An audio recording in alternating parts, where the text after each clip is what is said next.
have you seen WWE's DVD, the top 50 superstars of all time?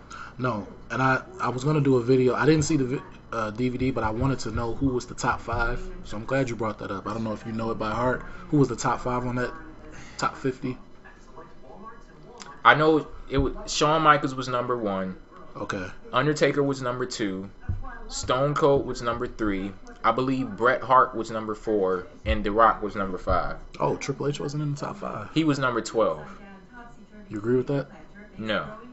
I'm surprised. Well, they have like it like me naturally being like a huge Triple H fan. I want him to be higher on the list, but like when you look at the people who are ranked higher than he is, then it kind of like number makes 12 really sense. But one thing that I definitely disagree with, they had Rey Mysterio as number 9. Wow. Rey Mysterio ranked above people like Chris Jericho. Yeah, I was Triple about to say, H, what was Chris Jericho's spot? 25. Yeah, that's crazy. Yeah, and they actually had Rey Mysterio ranked above Eddie Guerrero too. Wow. I think Eddie was like number 11. So if you had to redo the list, what's your top 10? You agree? Does everybody agree with Shawn Michaels being number 1? I 100% agree with that. I agree with that too. Let me look up the I'm really surprised that they put The Rock ahead of Triple H though. Actual list. And we actually heard The Miz say that The Rock is his most favorite wrestler of all time. So you know, like, he's loving this feud that he has going on with The Rock, especially when he gets to dress up like The Rock. He hit John Cena with the people's elbow, The Rock bottom. He probably went backstage and like cried or something.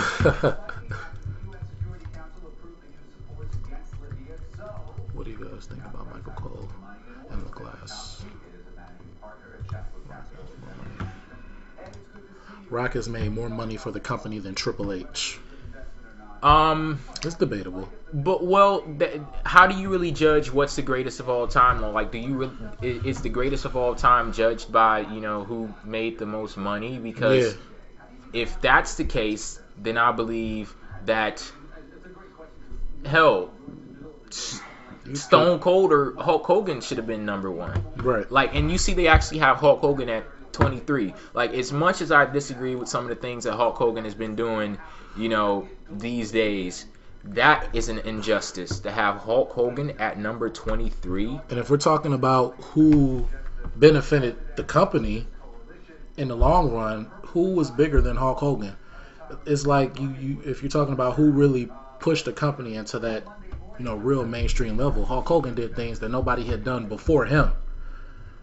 There's only a couple other people that you could say really. I think you could say The Rock maybe did that for his era. You could say John Cena's doing that for his era right now. There's very few people who really take the company to that next level. So if you're speaking on it like that, Hulk Hogan definitely should be higher than what he is. We got Triple H, Eddie Guerrero, Piper, Mysterio, Andre the Giant, Steamboat, Triple H, and who else was it? I'm not getting Triple H's spot. But you think he should be higher or lower? I think you put Triple H in the top 7. I don't know if you guys agree with me, but I think you put Triple H in the top 7. I would definitely say, just like I say with Shawn Michaels, like what I say with Shawn Michaels is when you judge every single aspect it takes to be a superstar, Shawn Michaels gets A's across the board on every single subject. And I think Triple H, he's one of those great talents like that also. He's a well-rounded talent, and he's been in some great storylines, and I think he should be higher. Triple H is a great in-ring competitor, or maybe more so in the past. Triple H was a great in-ring competitor. He was great in the ring. I don't know if a lot of people know that. A lot of people judge him on, you know, his heel work and his mic work. Triple H used to be great in the ring. Yeah, he was just so good when it come to the, you know, mic work and things that kind of like overshadowed his in-ring talent. But yeah, he is he was pretty good. He was pretty good. Yeah. And they have Kurt Angle at number 34. I think that's screwed up too. Yeah, it is. Because Kurt Angle, like, he's another one of those awesome, amazing in-ring talents, and he should have been a lot higher. Yeah, definitely. You could have had him 34. 20 spots higher than what he was, at least. Maybe even 25.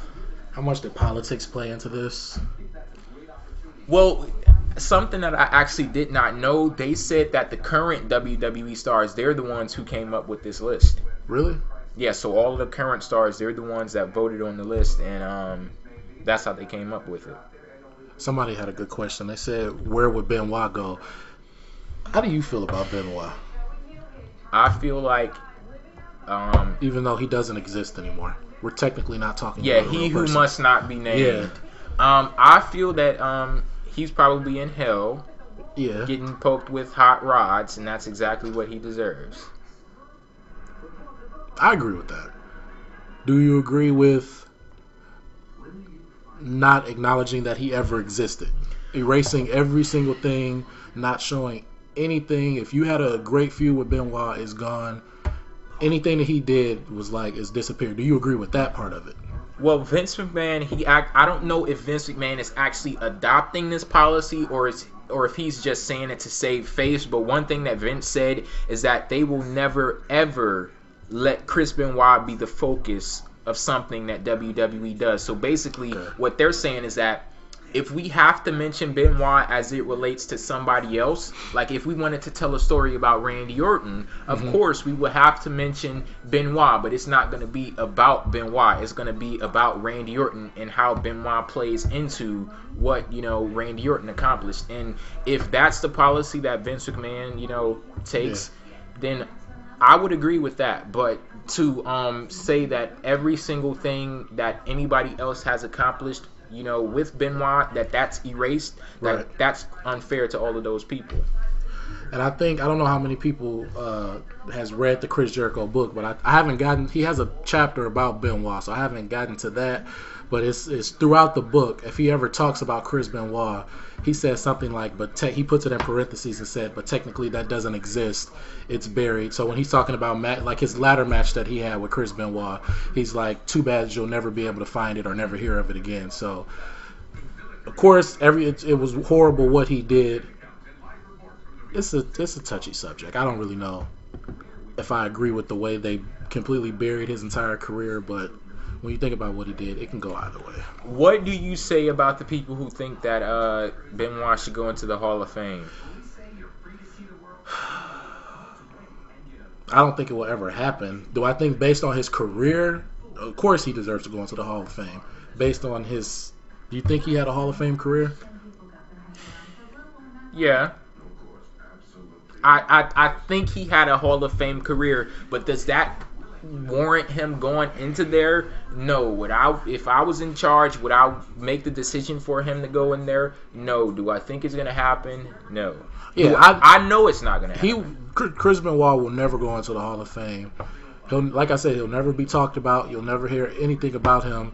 I don't even know how they could even go about inducting him into the Hall of Fame. Like, who do you have induct him? What? It's too much. WWE wants to stay as far away from that as possible, because at the end of the day, they kind of look like fools when they do that they empty out the arena and they do that whole show dedicated to him, and then the next day we find out what happened. So it's like, yeah, and I hate him even more for screwing up that whole angle with Vince McMahon being blown up in the limo. Because exactly. Yeah, because he had to come back on TV to address the Benoit situation. And I'm like, you asshole. That could have been such a great angle, and you go and fuck it up. Like, that's messed up. I've never heard that. You're the first person that I've heard say that out of everything.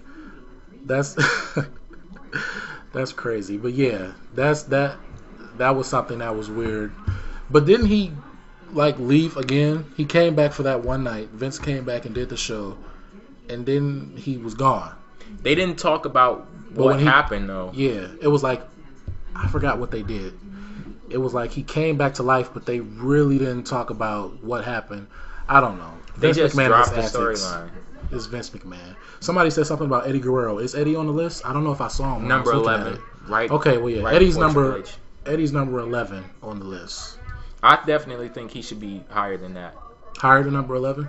Maybe even, I wouldn't even say switch spots with Rey Mysterio, because Rey Mysterio, I feel that to be honest, I probably wouldn't even put Rey Mysterio in my top 50. You wouldn't? Hope there's no kids in here. Maybe honorary 51, maybe, but in top 50 now. But they also got Batista at number 49. But then a lot of people ask me, how much did Rey Mysterio, if it's all dedicated to Eddie Guerrero's death, how much did Rey Mysterio benefit from that? I know it sounds horrible, but would Rey Mysterio had ever become World Heavyweight Champion? Because after Eddie died, that was kind of like the sentimental championship win with Rey Mysterio winning the title. So would he had ever won the title? Would he had ever main evented? So I like Rey Mysterio. I don't want to come off like I don't like him. I like Rey Mysterio, but you know. As far as would Rey Mysterio ever win a world championship, I would say Think he would have still did it eventually? I don't think so. Yeah, I don't think so either. Well, I mean, I guess I'm kind of like underrating Rey Mysterio because he is a like he's one of the pioneers of that high flying cruiserweight type style, Right. but I'm just saying I wouldn't rank him that high, especially over names like Ric Flair, Kurt Angle, even Mick Foley. Like they got Mick Foley at number 33. Where's Edge? Somebody just said, where's Edge on the list? 19. I think that's a little too high for Edge That's also. way too high for Edge. Especially, I'm not really feeling Edge now anyway. I haven't been feeling Edge since his Rated R Edge. To be honest, I haven't been feeling Edge since Edge and Christian. Really? You didn't like none of the Rated R, Lita, Live Sex, all that stuff? It was alright, but I've never been much of a fan of Edge. Like, even in tag team, I was always a much more, bigger fan of Christian than I was Edge. Somebody said, where is Christian? Is Christian? I don't think Christian's even on the list. Not even on the list. Which, Who are some of the people that not even on the list entirely that you would put on the list? not Christian. Like I said, I think I'd put Chris Benoit on the list. We know why he's not on the list. Somebody said, where's Ric Flair? Tied for number 17 with Dusty Rhodes. I think the list has mostly everybody it should have on there now. The spots that they're at, that's the big debate. But I think all the people... No JBL. Would you put JBL on the list? No Booker T. Would you put Booker T on the list? See, these are tough, though, because to put people on the list, that means you have to take people off. Yeah. So, there's no Razor Ramon, no, definitely not Matt Hardy. They have Jeff at number 45. Jeff No Hardy Owen is on Hart. the list? Yeah, Jeff is number 45. Okay. No Owen Hart. No Booker T. Yeah, they got, I think they have Dory and Terry on here. Kane is on the list. He's number 43. Terry Funk is number 22, and I know Dory Funk is 46. Yeah. So, Jeff Hardy is ranked one spot above Dory Funk. So, what did you call in to talk about? Well, number one, I want to know where John Cena is on the list. He's in a spot that he shouldn't be in. Exactly. That's all that matters. But I think he's number 16? Yeah. 16. Yep. John Cena is a better superstar than Hulk Hogan. And Ric Flair. And Chris Dusty Jericho. Rhodes. Terry Funk. Bruno Sammartino, the longest reigning WWE champion in history. Kurt Angle. You know? Yeah, I really wanted to talk about Chris Benoit and people look at what he did with his family and like that he killed them all and stuff like that. I think they should more look at his like career and not to his personal life, because that's personal, it doesn't have to do anything with his career. So, Yeah, let's just gloss over that little insignificant fact of him killing 2 people. Yeah, that's nothing big. But no, it's okay. It's big. Yeah, he murdered and he killed himself, but that has nothing to do with his career. You have to understand that the position that WWE is in. Imagine you going onto a website or something and seeing the headline, WWE honors murderer. Because that's exactly what's going to happen. If WWE puts Chris Benoit into the Hall of Fame, which is not going to happen, but if they do, then we're going to get that. They're going to get that bad press. That's basically saying that they're honoring a murderer. So it can't happen. Like, no matter what kind of career Chris Benoit had, and like I said earlier, he probably did have a Hall of Fame career, but his later decisions in life, that's what did him in. Literally. I agree. Hello? Hello?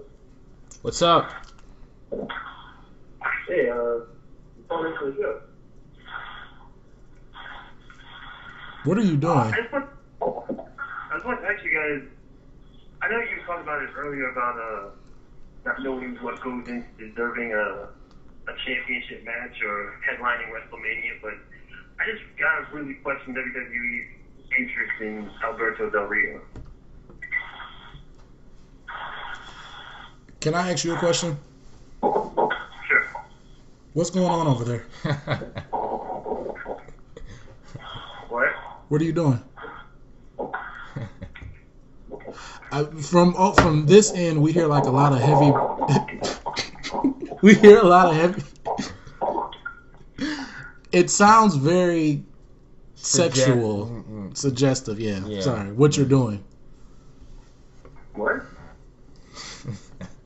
Are you doing something that you should not be doing right now? No. Okay. It just sounded like